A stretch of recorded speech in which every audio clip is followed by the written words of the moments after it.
आज हमारे पास animal kingdom मतलब जंतु जगत पर कुछ बहुत ही दिलचस्प सोर्स मटेरियल है। हाँ, ये नोट्स किसी परीक्षा की तैयारी के लिए है, लेकिन जिस तरह से इन्हें बनाया गया है वो कमाल का है। बिल्कुल।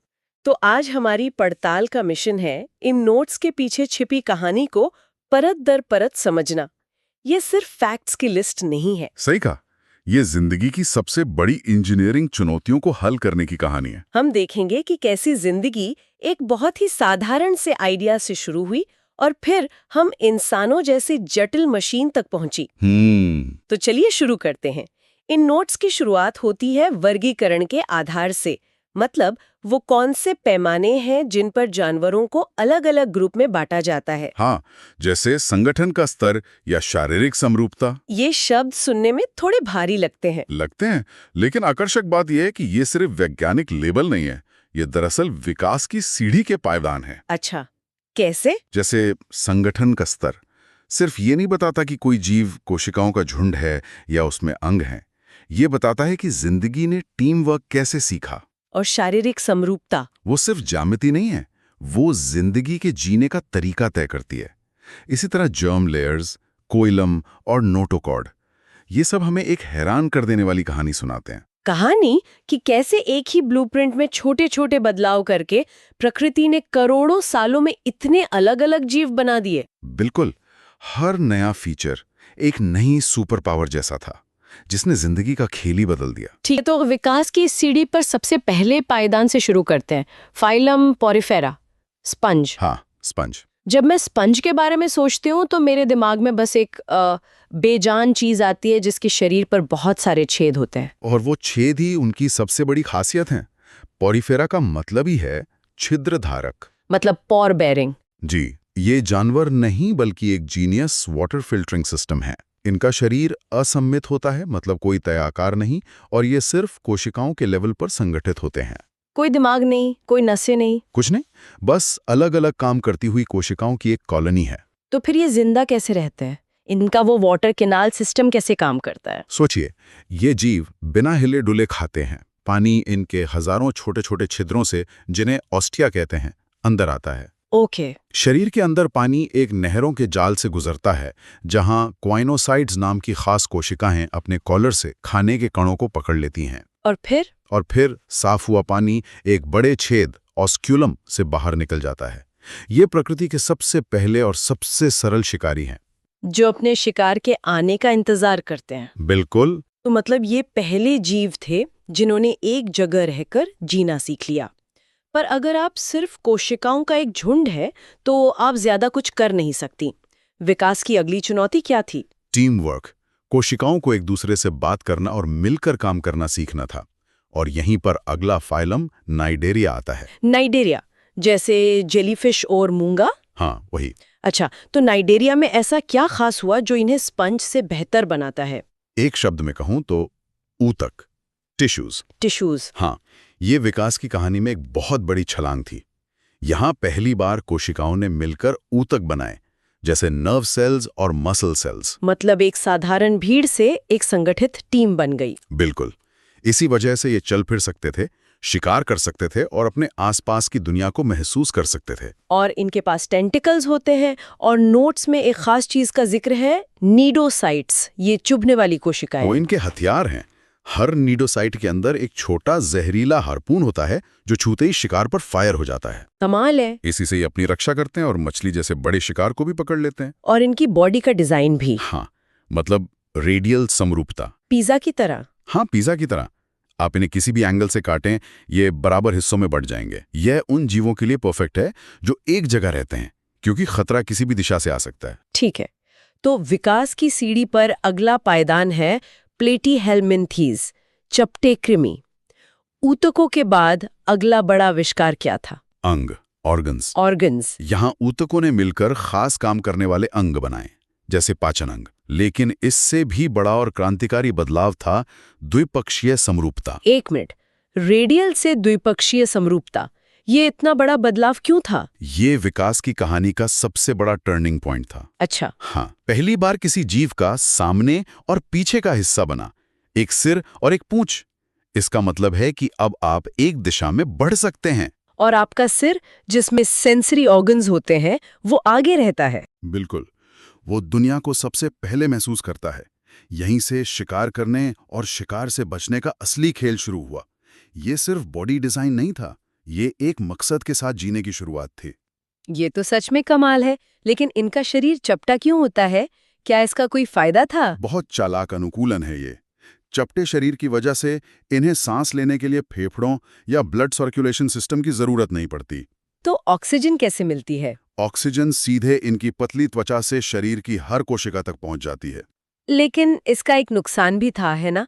इनके शरीर के अंदर अंगों के लिए कोई खाली जगह नहीं थी। सही कहा, सब कुछ ठोस भरा हुआ था। तो चपटे कृमियों ने हमें सिर और पूंछ दे दी, एक दिशा दे दी, लेकिन उनके अंदर सब कुछ अभी भी ठोस था। तो विकास का अगला सवाल था, अंगों को काम करने के लिए थोड़ी जगह कैसे दी जाए? बिल्कुल सही।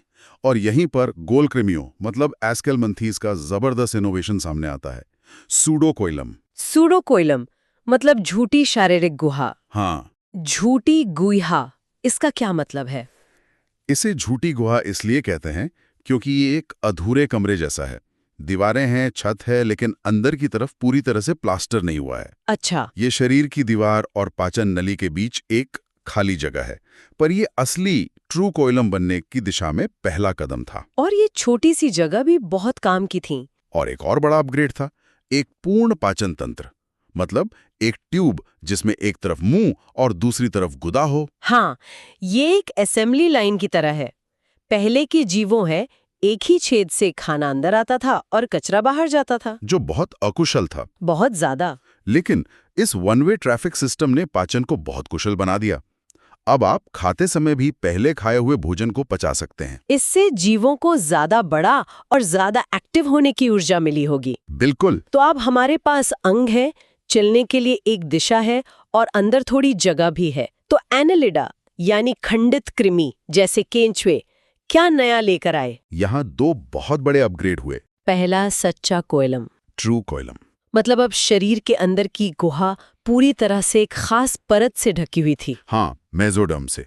ये एक अच्छी तरह से बने कमरे जैसा था जिसने अंगों को अपनी जगह पर टिकाए रखा और उन्हें बेहतर तरीके से काम करने दिया। और दूसरा अपग्रेड खंडीकरण है ना? सेगमेंटेशन। केंचुए के शरीर पर वो जो रिंग्स दिखती हैं। हाँ, और वो सिर्फ डिजाइन नहीं है, ये विकास का एक जीनियस आइडिया है। कैसे? सोचिए, अगर आपके शरीर का एक हिस्सा घायल हो जाए तो बाकी हिस्से काम करते रह सकते हैं। ये तो एक मॉड्यूलर डिजाइन जैसा है, जैसे लेगो ब्लॉक्स। बिल्कुल। हर खंड में कुछ जरूरी अंगों की अपनी कॉपी होती है। इसने जानवरों को ज्यादा बड़ा, ज्यादा जटिल और ज्यादा लचीला बनने का रास्ता खोल दिया। तो अब हमारे पास एक ऐसा बॉडी प्लान है जो काफी उन्नत है, लेकिन अभी तक ये सभी जीव नर्म शरीर वाले हैं। तो अगला कदम क्या था? अगला कदम था एक कवच बनाना, और यहीं पर एंट्री होती है इस ग्रह के सबसे सफल समूह की, आर्थ्रोपोडा। आर्थ्रोपोडा, कीड़े, मकड़ियां, केकड़े। झिंगे। जानवरों की 80% से ज्यादा प्रजातियां इसी समूह की हैं। 80%? ये तो अविश्वसनीय है। इनकी सफलता का राज क्या है? क्या वो जुड़े हुए पैर हैं? जुड़े हुए पैर तो हैं ही, लेकिन असली गेम चेंजर था इनका एक्सोस्केलेटन। बाहरी कंकाल? हाँ, काइटिन नाम के एक मजबूत पदार्थ से बना एक पर्सनल सूट ऑफ आर्मर है ये। तो ये कीड़े मकोड़े इस ग्रह के असली आयरन मैन है? आप कह सकते हैं। इस कवच ने उन्हें शिकारियों से बचाया, उनके शरीर से पानी को बाहर निकलने से रोका, जिससे वे पहली बार जमीन पर सफलतापूर्वक रह पाए। बिल्कुल। और उनकी मांसपेशियों को जुड़ने के लिए एक मजबूत ढांचा दिया, जिससे वे दौड़, उड़ और तैर सकते थे। ये एक मल्टीपर्पज टूल था। कवच का आइडिया तो कमाल का है, लेकिन क्या जिंदगी ने नरम शरीर के साथ सफल होने का कोई और रास्ता निकाला? मेरे दिमाग में ऑक्टोपस आ रहा है। बहुत अच्छा सवाल है, और इसका जवाब है फाइलम मोलस्का। घोंगे, सीप और ऑक्टोपस इसी में आते हैं। इन्होंने कवच को एक अलग तरीके से इस्तेमाल किया है ना? हाँ, ज्यादातर मोलस्का के पास कैल्शियम कार्बोनेट का बना एक बाहरी कवच होता है, लेकिन उसे मैंटल नाम का एक खास अंग बनाता है। मैंटल, ये क्या चीज है? मैंटल इनके नर्म शरीर के ऊपर एक पतली त्वचा की परत है। इसका मुख्य काम है कवच का निर्माण करना। और खाने के लिए इनके पास एक और अनोखी चीज होती है, रेड्यूला। रेड्यूला? हाँ। ये तो सुनने में किसी टूल की तरह लगता है। क्या ये एक तरह की जुबान है जिस पर दांत लगे हों? एकदम सही, ये बिल्कुल वैसा ही है।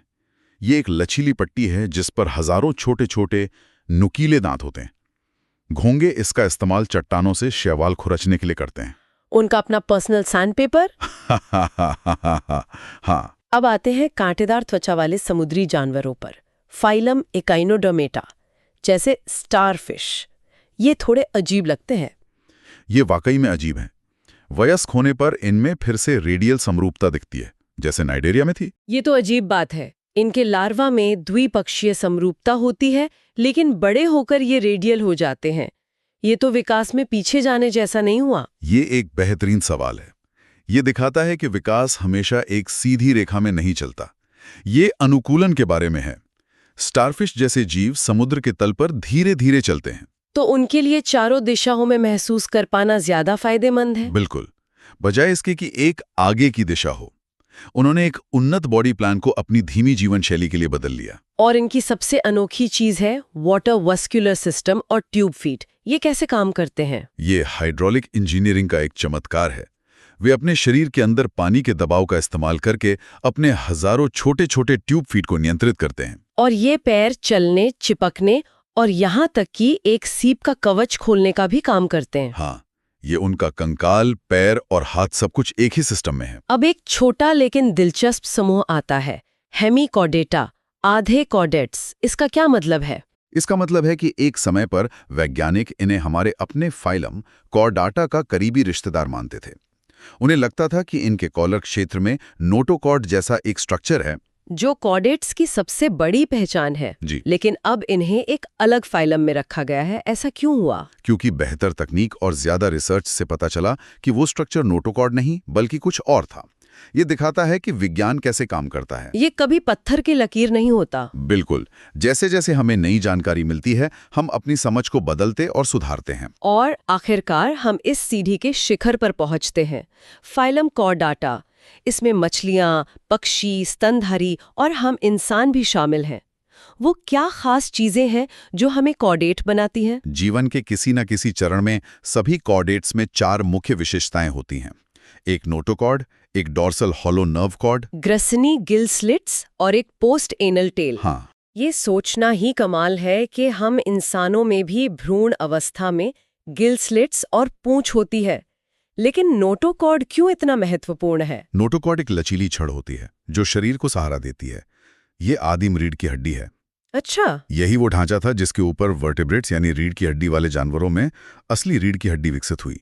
और डॉर्सल हॉलो नर्व कॉर्ड वही आगे चलकर हमारा जटिल दिमाग और स्पाइनल कॉर्ड बनती है। तो ये विशेषताएं हमारे सबसे उन्नत सिस्टम की नींव है। बिल्कुल।